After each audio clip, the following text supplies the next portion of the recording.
Hey, everybody, it's Eddie from Tokyo. This is your cryptocurrency update from Japan, and today was mostly a pick your shade of green day. What I mean by that is there was lots of different shades of green to choose from. Now we're just now seeing a tiny bit of a pullback, but the gains have been serious over the last 24 hours. In the double digits, we're looking at Ethereum, XRP, Litecoin, ADA, Stellar, Tezos, Quant, even Bitcoin Cash is up 45% over the last 24 hours, sitting at $619. I'm still holding on to my Bitcoin Cash that I received in the fork of Bitcoin, which was August 2017. I've never touched it. I've just watched it go wildly into its market swings. There's lots of warnings right now. I just want to tell you, please, if you haven't checked in with your greed indicator, it might be a good time to do so.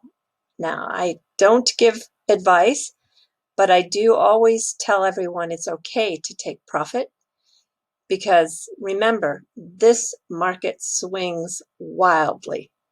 And this is one of those times when you feel this extreme greed is sometimes an indicator that it might be time to take a little bit off the table.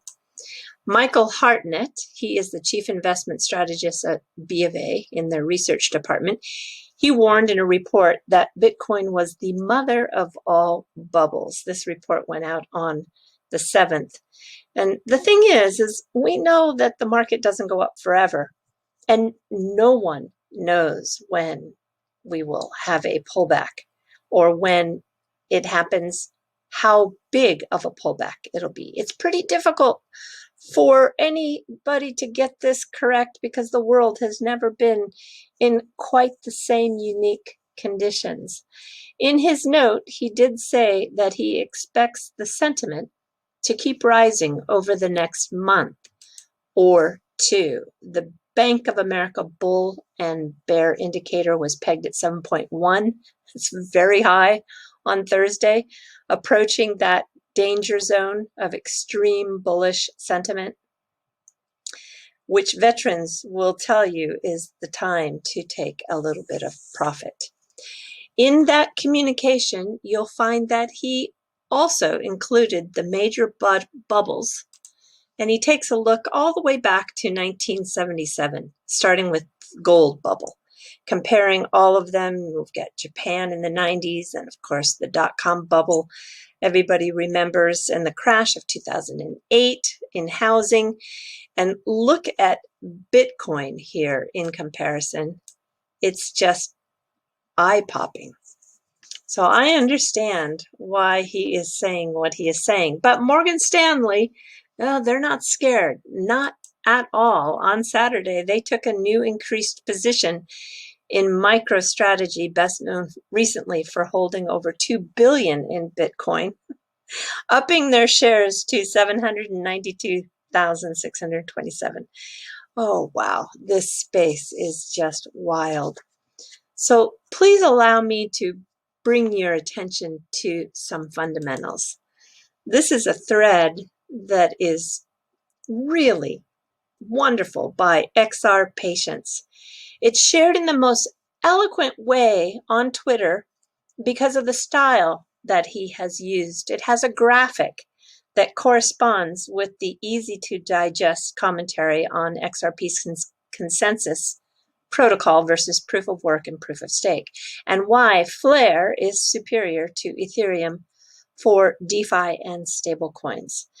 I think it's probably a little too long. It's 1 out of 20 in a continuous thread, but I really will put a link to his Twitter handle so that you can take the time to go through this because it's really fabulous. It's a remarkable job in a very concise way. And I just love this style of thread where you can read each graphic or each one individually. It's not too much to take in, although I think I'll lose all of you if I try to read it on this video.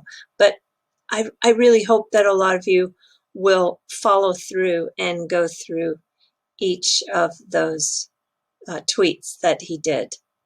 It's very, very good. Good job. Good job. Bravo. Bravo. And today, well, I'm going to do just a quick video here today for you. I have to tell you that sumo did start. There was a lot of question whether or not the tournament was going to take place because there are so many wrestlers who are testing positive. So we didn't really know up until the last moment if the tournament was going to take place, and it did. And unfortunately, my favorite wrestler, who you all know is Endo, right there, he lost, unfortunately. He was thrown out, but he gave it a really good battle. And that was with Okinomi, who is quite tough. So I hope everybody is safe. There was one wrestler who chose to retire today because he just felt that it was too risky to compete. And yeah, we are all just really struggling, no matter what it is that we do for a living or what it is and where it is in the world we are living. So I do hope everybody is extra safe with all the precautions that they take. So what was I really going to talk about? Well, when you come to Japan, one of the things that might seem a little strange, but you might find it enjoyable, is to investigate the different flora that exist here. And in Asia, there is this plant which is it's related to the pumpkin, and it makes a very delicious gourd, but it is called the spider gourd or snake gourd. It depends on which one you see, but you can see the gourd itself is quite unique, right? And beautiful. And the flower is incredibly different, something we don't see in the West.